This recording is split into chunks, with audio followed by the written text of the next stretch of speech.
For the past few years, Ricky Gervais, Stephen Merchant, and Carl Pilkington have been meeting regularly for a series of pointless conversations. This is one of them. Testing. Is that all right? Hello and welcome to the Ricky Gervais Show with me, Ricky Gervais, Stephen Merchant. Hello. And the little round-headed buffoon that is Carl Pilkington. All right.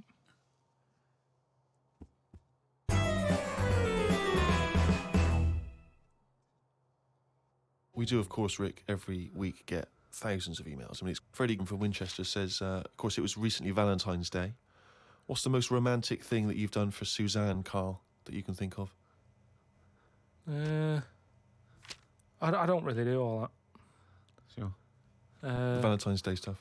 It's just, the problem is if you do it once, they expect it every year. Yeah.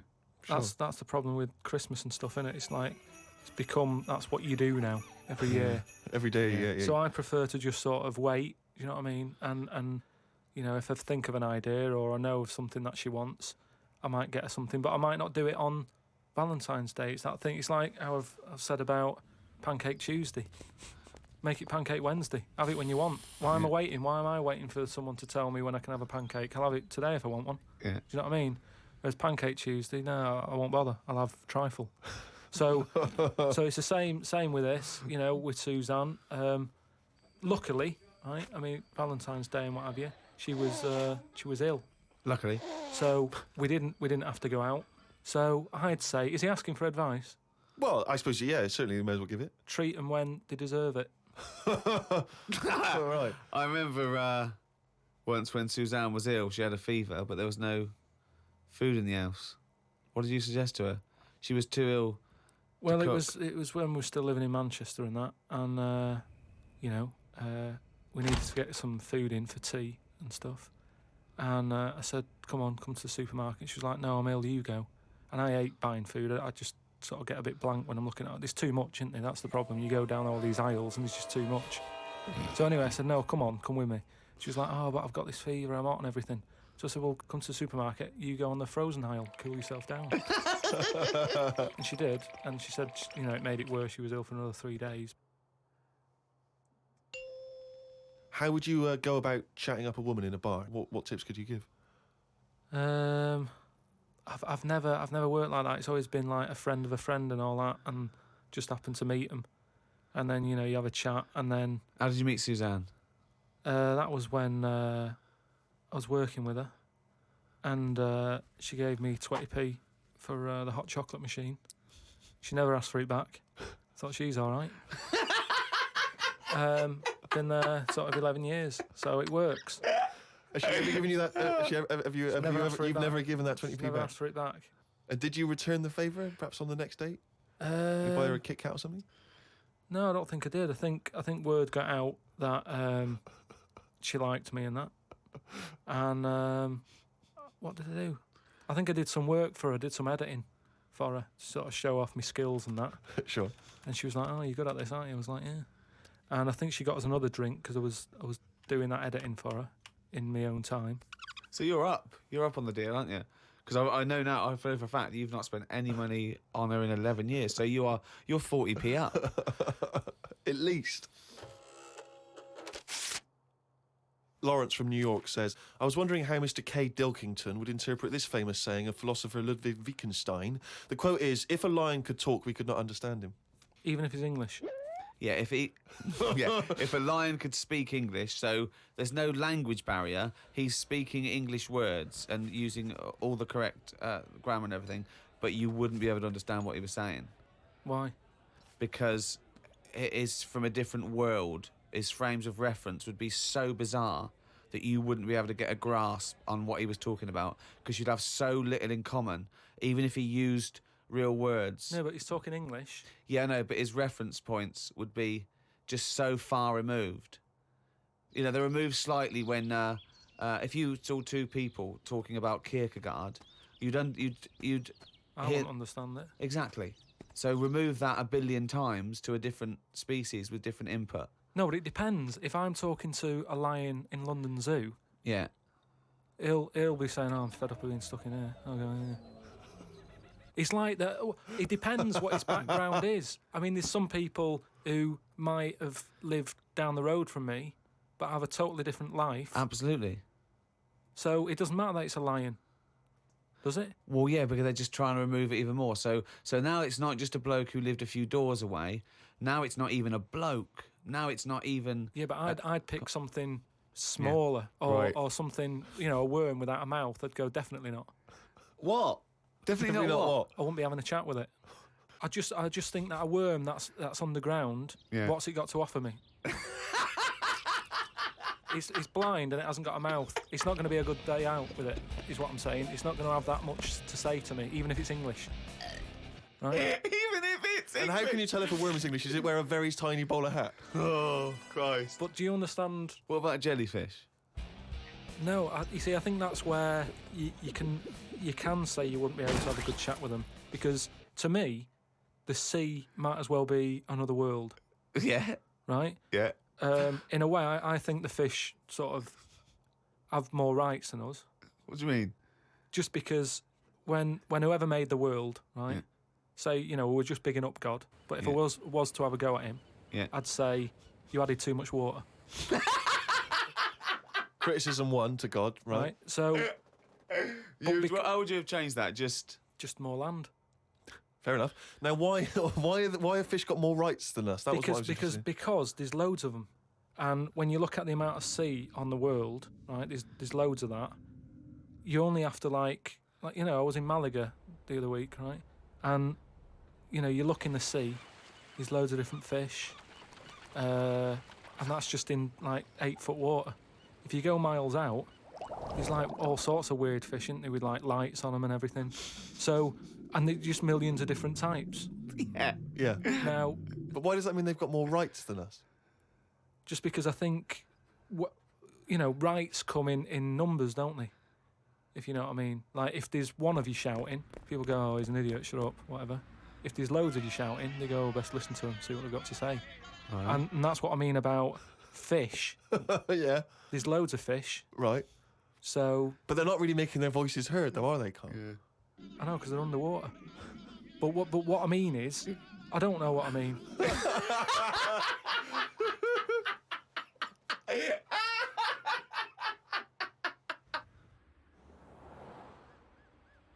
Carl, right? What do you think it's like being a crab? If you could go now, your mind into a crab, what would you see? Where would you be? What would you be doing? What would you be thinking? What would you think of all the other things the crabs you'd see, the squids you'd see? What's it like, do you think? I want you to... It's like creative writing. Just think. Just let yourself go. Come on. It's got to be a crab. What do you think of a slug? What do you think would be a slug? What would you do if you were transported now into a slug? What would you do? And Suzanne, you're suddenly in the kitchen, but you're a slug, and Suzanne's sort of like there, just making tea and that. How do you let her know it's you? It's impossible. I'd just chuck myself into the salt pot or something. No, because what do you do? I'd hate that. That would be horrible, that. Oh, God. Have you ever read Franz Kafka's Metamorphosis? I don't In which think a so. man wakes up and he's turned into a giant beetle? And that's the whole story. I think it might be of interest to you. So what happened to him with the beetle? Well, I don't want to ruin it for you in case you read No, it. I but won't be it's- reading it, don't worry. He joined a pop group with 3 other people. He was brilliant. No, it's a really wonderful book. It's a kind of almost heartbreaking because, of course, he does, like Ricky's saying, he finds it very hard then to relate to other people, even though he still has the consciousness of a human. His parents, his rest of his family, they don't know how to deal with him, because he's a giant beetle. He becomes a freak. He becomes an outsider. It's terrible, But hang on, though. Is he a giant beetle? Or Yeah. is he... Well, yeah, that's not going to go down well, is it? That, of course, people aren't going to like you. But if it's a normal-sized one, then you just get in with the other beetles, don't you? Whereas if you're But a you'd be giant... sort of How would you do that? How would you ingratiate yourself? Right, so you're suddenly a beetle. You're Carl Pilkington, right? There's other people. They're doing their business. They're scuttling around. And you go in there and they look at you as a new beetle. What's your first... What do you do? How do you ingratiate yourself? Well, for a bit, I wouldn't sort of barge into their house and that. I'd wait until they're out and about, and I'd like in life, right? Sort of help them out. I don't know what beetles do all day. I've never seen one doing anything. They just seem to be going from one place to another. Right. I've never seen them carrying anything. I don't know what they eat. I don't know what they do. I don't know how we've got them, right? But what I mean is, I'd watch them and I'd sort of help them out. And, I mean, you know, it's like going on a date or meeting a woman, isn't it? But what if there is? Whoa, hang on. What do you mean? How is it like going on a date with a woman? Well, it's like I said about Suzanne with her hot chocolate. She bought me that and I've gone, she's all right. Right. She gets me another one. Before I know it, she's living with me. So, it's... So you're all these beetles, they're scrolling around, right? You're sort of like watching them, and then you realise that you want to mate with this female beetle. What do you do? What's your first move? Yeah, but I don't know what beetles do I? So I don't know what you do. I don't know if you go up and go, all right. What do they do? How do they get on? Well, It's a different world. I don't know yet, do I?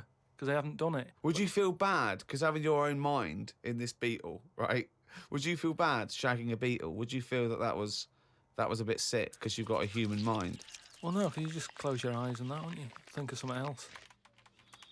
So get round it that way. There's no point getting down about it because I'm stuck now as a beetle. So you've got to get on with it. But if you're a slug, you said you'd throw yourself in the salt pot. What would you do if you were a beetle if you got depressed? And you see all the other humans. No, you see but- your mates, right? They're listening to the iPod. What would you do? But no, that's what I'm saying, though. Beetles are different because they do tend to hang about with each other. A slug's always on its own. It's a lonely insect, isn't it? It's not an insect. All right, what is it? A mollusk. Right, they're lonely. I've never seen a load of snails all together or slugs wandering about, whereas beetles seem to knock about in crowds. Yeah. So, oh God. Okay, all right, another one. So they're sociable creatures, and it wouldn't bother you that you've got the mind of Carl Pilkington in there, because you can't communicate with these people what if because they you're- don't speak English. They don't have any communication with you. Yeah, but if it's happened to me, there'll be another one in there. Okay then. Right. Okay.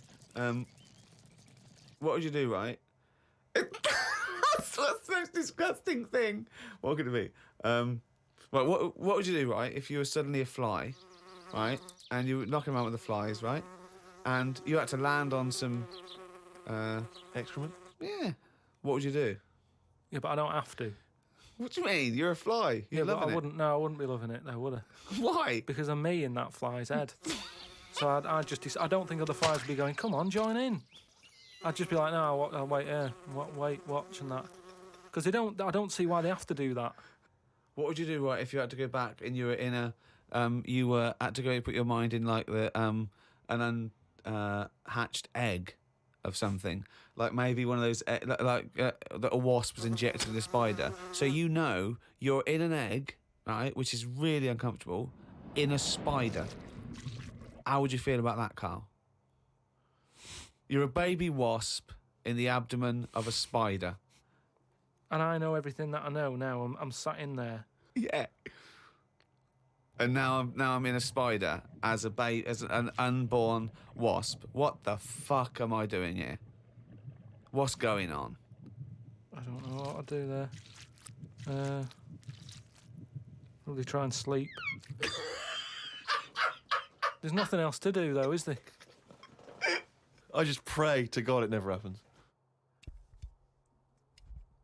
I don't believe that he's written it down. Well, that's the jingle that signals it's time for more extracts from Carl's diary, and we'll lunge straight into it. Wandered down Carnaby Street. There was a happy homeless fella. I gave him £1.50. I thought of a tongue twister after giving him the money. It goes, if you can't treat a cheerful tramp, what sort of tramp can you treat? It's good, that. All Say right. it fast. If you can't treat a cheerful tramp, what sort of tramp can you treat? Good, isn't it? Good, that, yeah. You've got too much time on your hands, Carl. Learned some famous quotes to see if they are as good as my sayings. Number 1, treat every day as if it's your last. Very famous saying. Now, is that something you do, Carl? But you know, my problem with that one is that if it was your last, you wouldn't want to be doing much. That's the only problem I've got with that. I wouldn't want to, go to a fairground or whatever because you're going, oh, it's my last day, what am I going to do? And I think you'd spend so much time worrying about what you're going to do that you'd end up staying in. I think you're right, You've taken some of the poetry out of it. I think it means live life to the fullest, right? I like the fact that you were musing on the idea that if it was your last day, you'd go to the fair. It's getting such a 19th century way of spending your final day. I know, yeah. Well, the thing is, the other thing is that the only thing that people get depressed about in terms of sort of like life and death is not the knowledge that they're gonna die, but more the knowledge that they know they're gonna die when they're dying. If someone told you, no one ever knows when they're gonna die, no one ever gets an illness, no one ever gets hit by a truck, everyone passes away peacefully in their sleep, dreaming they're riding a big marshmallow, right? Then you wouldn't care about anything. It wouldn't matter when. It wouldn't matter if you died tomorrow or in 30 years' time. You'd just live life to the full. You'd have it. Every day would be great. You'd go out. You'd come back. You'd fall asleep. That would be amazing. There'd be no stress. There'd be no angsty, we're all gonna die stress, because it wouldn't matter, because it would just be your life. Wouldn't it be amazing if someone guaranteed you, Carl, you're gonna die in your sleep? I'm not gonna tell you when. Yeah, but some people do, don't they? Well, exactly. Yeah, but we I never want know that. we're going to, because we stress. What if we get a dreadful illness? What if we, But we're almost not letting people die naturally anymore, are we? Because we're always bodging stuff up. What do you mean? Well, someone who might naturally die in the sleep aren't allowed to naturally die in the sleep because they wake them up with those electric things and get them going again and pop in a new lung or whatever whilst they're at it. That's what I'm saying. They don't just... You never hear it anymore, do you? Frank peacefully died in his sleep. No, he died on the operating table whilst we were putting in a new lung. They don't die naturally anymore. Frank died peacefully with 40,000 volts going through them and a couple of people going, clear, clear. Rushing about today. Got to get a lot done as I'm flying to Malaga tomorrow to see my mum and dad. Don't like flying. I'd be happy if they give you a parachute instead of a life jacket. They say Da Vinci invented the parachute as well as the helicopter. He never got round to making them, though, because he only drew them on some paper. Got up at 5 a.m. as I had to get to Heathrow to get on the plane to see mum and dad in Malaga. Went out for a drink with a cousin who lives in Spain. Ain't seen her for 27 years. Oh, that must have been tricky, making conversation. I didn't really bother. Because where do you start?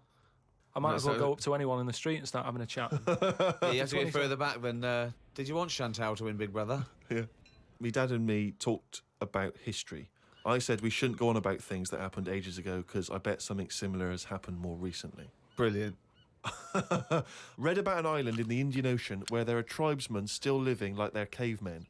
A helicopter tried to land and the tribesmen chucked spears at them. This is what I meant about not having to talk about things that happened ages ago. We have got new cavemen now, so why do we talk about the old ones? People could have lived before, but computers and all that blew up and books got burnt, so all they had left was what these tribesmen have got left. Ramblings And that's of the a ramblings madman. of a maniac. That is that's just a few hours before you go crazy with a gun in there. No, but what I mean there is, right, say if all this has happened before, something happens, Again, a lot of your information from the Planet of the Apes. world ends, right, we come back again somehow. Yeah. It's the detail you leave out that makes you intriguing. Just like the watch that you can wear that tells you when you're going to die. How does it work? Pop it on your wrist. That's all the detail you need. So the world happened. No. We came back. Have you seen the pictures? Forget it then if you don't get it. It's interesting that you had all those profound thoughts about this period in the past when they all lived, but you've still found it appropriate to include at the end of that. It says the tribesmen wave their knobs about when they've had enough of having visitors.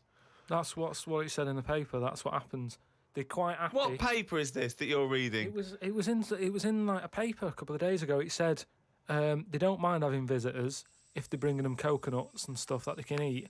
Once they've got everything they need, they start waving the tackle about, and that means like, right, leave now, which you would, wouldn't you? Yeah, at a dinner party. My grandfather used to do that.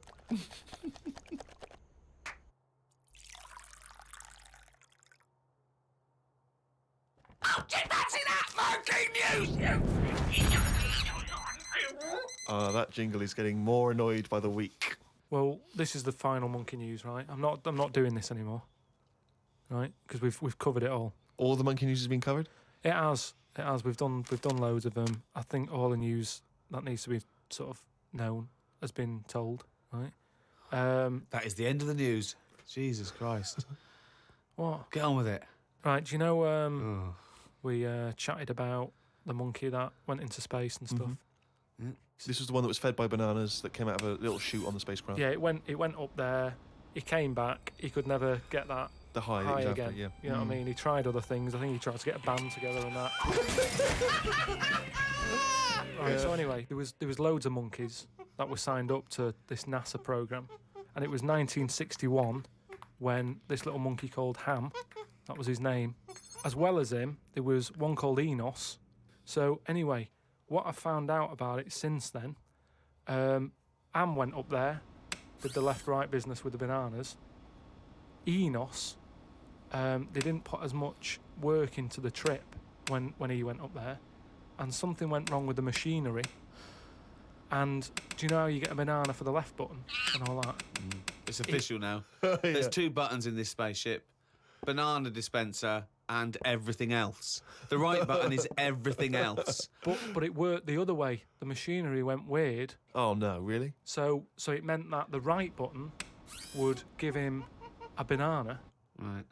The left button did everything else. Oh no. How did So that, how what- did so that what had happen been though? taught- What? This is the problem with electronics, isn't it? Well, no, I don't see No, how this, that's- apparently this is the problem. But the good I mean, honestly, look it up if you want. This is all online, by the So way. what happened when it all went haywire? What occurred? Luckily- Carl, this is online and it's bollocks. Luckily, Enos, because he'd done a few trips, Right, he so was he was like, experienced. well, I know this isn't right.